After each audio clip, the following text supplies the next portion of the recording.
an impression about how much effort he or she will make to write a meaningful letter of recommendation. The other part is equipping them with the information to do so. So I was chatting with a few students outside in the hall about 20 minutes before the session began. There was just a handful, of course, around at that time, but my question to a lot of them after your name, where are you from, what grade are you in, was, what are you doing this summer? Well, of course, we're attending ISNA. But aside from that, there were a lot of people who didn't have an answer to that. Colleges want to see you using this downtime in a purposeful, meaningful way. By all means, take a vacation, school year is ended, but you don't need the full 8 to 12 weeks to do so. Take a couple weeks, rest, get re-energized. At least for me, it was a long Ramadan with the fast, so I could use a few days of just downtime and eating. Do the same, whatever you need. But this is your life ahead, and they are going to see how you use this free time in a meaningful way. Free time varies in terms of, rather, meaningfulness can mean a lot of different things. In all honesty, this might surprise many of you. Working at McDonald's the whole summer is actually extremely meaningful. Okay, so it can vary. It can be doing deep science research at the local university. It can also be working at McDonald's, but don't be sitting idle. And for each case, it's different. But I already know, and I'll get you in just 2 seconds, and from past years, speaking in either me or my partner say that for the last few years, every year, many good Muslim students are not using their summers wisely. Oh, we went back to Pakistan or Egypt for the summer, we saw our family. Wonderful. Not going to help you much in terms of admissions. So life is sometimes about sacrifices, little ones in this case, I think, for the college admissions. But this might be the time to say, Mom, Dad, younger brother, sister, by all means, you guys go back to India this summer, say hi to Grandma, maybe I'll fly in for 3 days, but the rest of the time, I need to do something more meaningful to increase my chance of admissions.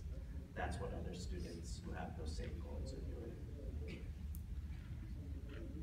In general, the most meaningful work, this is a generalization, is work of an academic nature, followed by internships. And then if you're traveling, it's with purpose. I went to Spain to continue my study of Spanish.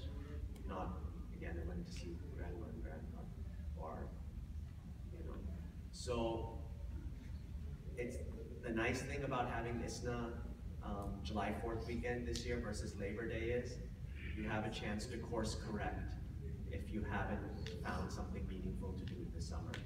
A lot of options will be closed to you. So for example, for a lot of rising seniors, one of the easy things to do is to take a class at a competitive college. The admissions process is not difficult. You just have to be a good student. You're almost always accepted. It's not the fact that you're taking a class at Harvard, the Yale, the Stanford that makes the difference. It's the grade you get with all the other college students. But that is too late now. Those applications are closed. But if you're creative, you will find something to do nearby. And again, there's so many things that I'm sure interest you guys. It doesn't have to be paid. If you're interested in working with refugees, do something on a volunteer capacity to get involved. If you happen to you love computers, study a new computing language, build it. And if that's your forte and you want to apply that in service work, build a website for a charity organization you're interested in. Whatever it is, but don't sit idle over the summer. On your applications, you're asked to list your top activities. And within that, you have to write how many hours, how many weeks per year you spend on those. So make sure that there's a way to demonstrate you spend your summer in a meaningful way. And again, just to comment on the earlier thing, I didn't mean it facetiously.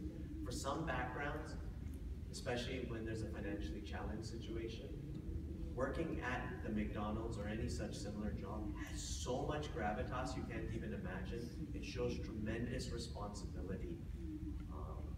And colleges do like that a lot. Actually, the more privileged you are in terms of financial background, the higher the bar is for you as a family or as a student. So you have to keep all of these things in mind. It's an interesting, almost paradox, if you will. As you get into the activity chart, yeah, sorry, and I think you also had a question. I forgot. I was going to ask about internships. So how do you suggest going about applying or getting internships for fields that interest you? Yeah. So in college, I want to major in journalism and do pre-med track. So how would you suggest going about that? I'm going to answer. I just want to see if her question relates at all. Then I'll try to combine it. Otherwise, I'll answer hers first. Then go.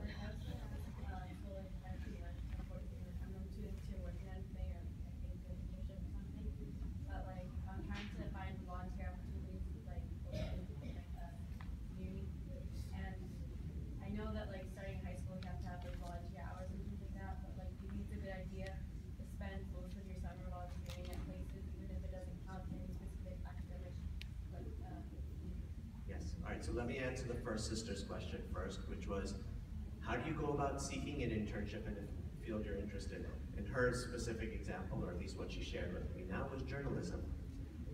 So let me be very candid. It is going to be difficult. It's not like you can go knock on NBC's door and say, I'm interested in journalism, and I'm 15 years old, please hire me for the summer, right? Everyone understands that. But this is where you need to be creative. So let me give you a couple examples, primarily for you to do your own creative thinking. Right, start a blog. No one is gonna, it's all in your own hands. No one can stop you from doing that. And start writing about topics. Just to go on, I'm gonna finish it and then answer hers and then continue on. If it's a different question on a totally different topic, by all means, but otherwise. Wonderful. So I'm just sharing the answer right now for everyone's benefit. I was going to give you a couple other examples, but for everyone's benefit, the sister mentioned she actually did start a blog, which is wonderful. But I want everyone to be creative. Don't find yourselves limited. You're absolutely right. You're not going to get that internship working for this famous journalist unless your mom or dad knows them personally. But there are many ways. Then every town has a local newspaper. See if you can contribute an article.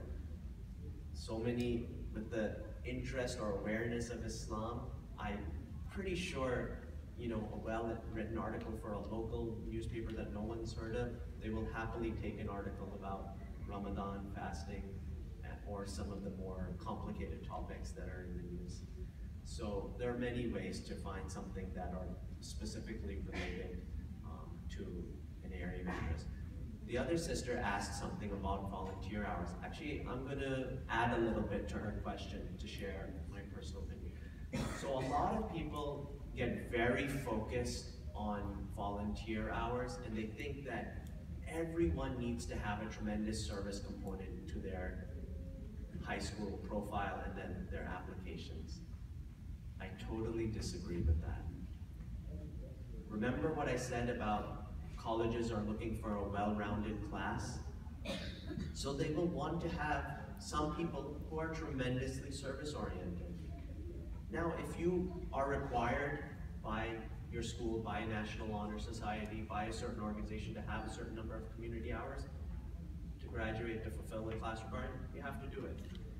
But her other part of the question is, should she be doing it this summer if it's not adding towards or contributing towards sort of some academic goal or cutoff?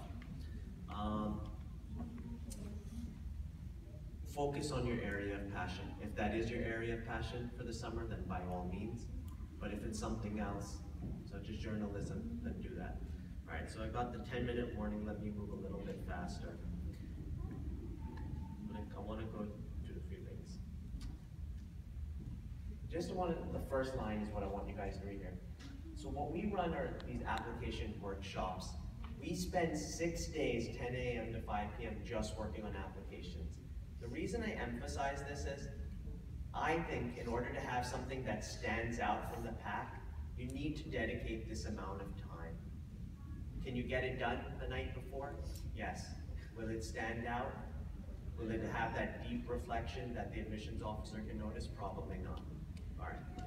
So very quickly, I want to show you a few snapshots of some before and afters of an application. So there's this section called the activity chart. Read it as I'm speaking. So the before talks about this one person student whose name and identity has been changed, but this is an actual former application. Where before they got involved with us, they had filled this out of what this person had a tremendous computer and technology interest. But this is all they had in the before section of the application. Look how we were able to change that truthfully through, deeply interviewing the person, through being creative. So a good student, turns out this student had also studied computer languages on their own. There's no class to document it, but because it's a good student who's had good grades, it will be believed by the admissions officers that they did this. And they've indicated that now. If they didn't mention that, there was no way for anyone to know that this is part of how they're spending their time. If part of you spending your time is taking care of your sick parent, your sick sibling, your sick grandparent, you need to document that. That, again, everything comes back to that most precious resource I told you guys, time. They want to understand how you spend your time, and with those commitments, what are the achievements you're able to pull off. And then we broke out the Model UN into a few different things so that we can highlight what the person has done. Now, in the activity chart, you actually have limited number of spots. So this person, same person, this whole profile is the same person. They were a runner, but they weren't someone who stood out. They were just basically a member participating in the sport. And unless you're at the level where you're going to be recruited or you've won some awards, it's not doing tremendously much for you. So they didn't need to waste 3 spots writing about this. They could condense it into one, so that it opened up spots to write about those other areas that did add something to their profile. Again, I will be available after, so I'm just doing a little bit rushing now so everyone can get the benefit of this. Take a look here. 2 activities where we didn't, condense or expand upon it in terms of number of activities, but we just added more details. Remember when you were reading the letter of recommendations and the reason you guys liked number 2 better? It was because it was specific. It was because it had details. Same here. If you look at the revised versions, the tutoring, the lifeguard, it brings it to life. It gives more specificity. It adds gravitas to the level of achievement. When you bring details forward, it doesn't have to be that you've done something so amazing that you raised $1 million for the refugees. No. I did this bake sale, I arranged this, whatnot. I raised $3,000.